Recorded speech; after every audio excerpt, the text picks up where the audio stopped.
another important thing too is branding. And Jeff, you always you touched on in your book your experiences with Macy Gray, and she had some kind of parallels with her start of her career to what Linkin Park had, being consistently rejected.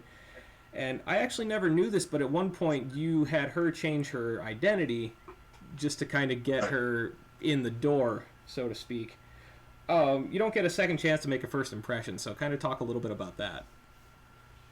Well, so I was lucky enough to, again, be in a meeting where this woman, Karen Dumont, had been, great woman, had played me something that every record label, I was as a publisher, every record label or every publishing company was trying to sign.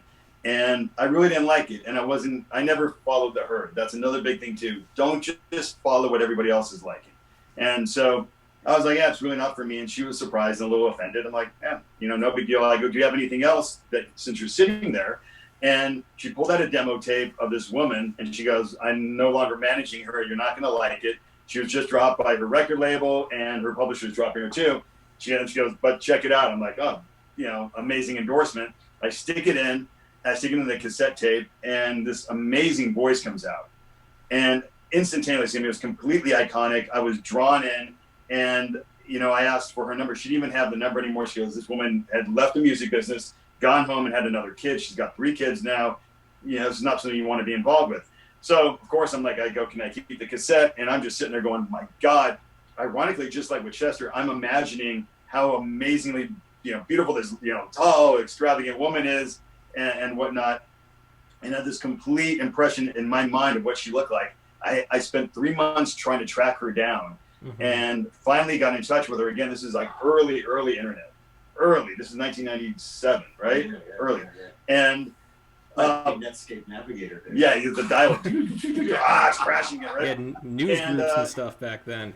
Yeah, so long story short, I ended up signing her, but she didn't look at all like I thought she would. And that was a big issue. But found that her music, we changed her music. She was like a black Janis Joplin at the time. And we did this demo tape, which is what everybody freaked out on. But when I played it for people were like, this is amazing. Who is it? And I said, it's Macy Gray. And people just wrote, every A&R person was like, there's no way, she's horrible. And, she's been dropped. We're passing. And I was so frustrated. And Brad Delson was sitting there through this entire thing. And I said, look, we're going to change her name. And we changed it to Mushroom and sent out the same identical tape to all the record labels. Every single record label was like, this is incredible. This is amazing. We got to see this Mushroom. In fact, I don't want to say, but there was a huge, the most iconic record executive in the world, which she had just gotten dropped from, called up and said, we want this as, their 50th anniversary artist. And that's how much rebranding can make. And once we showcased her, she had record labels from everybody. She was being offered homes to induce her. I mean, that was back in the day. Somebody bought her an Escalade without just, literally without signing her. Here's an Escalade, sign with us. Here's a home. The good old days. The good old days, no joke, that's how it was.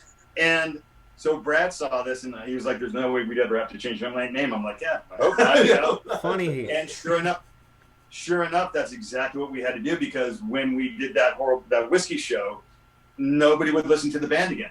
And, me and Danny were sending out the tapes and like, no, we don't want to see this band again. We just saw them at the whiskey. It was horrible. I'm like, no, we have a new singer. They didn't care, right? Right. So the band came up with the name Hybrid Theory, which was, combination. They're based on their mixed media, and it was a great name. So we put it out there, and people kind of knew, but they came down with a fresh approach, and they still got passed on by everybody. So it didn't help, but it actually got more people down there. So I think you don't get a second chance to make a first impression. So that goes to the fact that when you send out your music, don't bombard somebody. Oh, I have a new version of this song. It's not going to work. Wait till you 100% believe in the product that you're giving out, and don't go, people always go, this is a bedroom demo. Don't make excuses. Don't just this is what we're doing. You at this time in our society, you have the ability to make great sounding music. Okay, so make it sound as best as possible, and try not to make those excuses. So that's what I can say about that. That's great advice.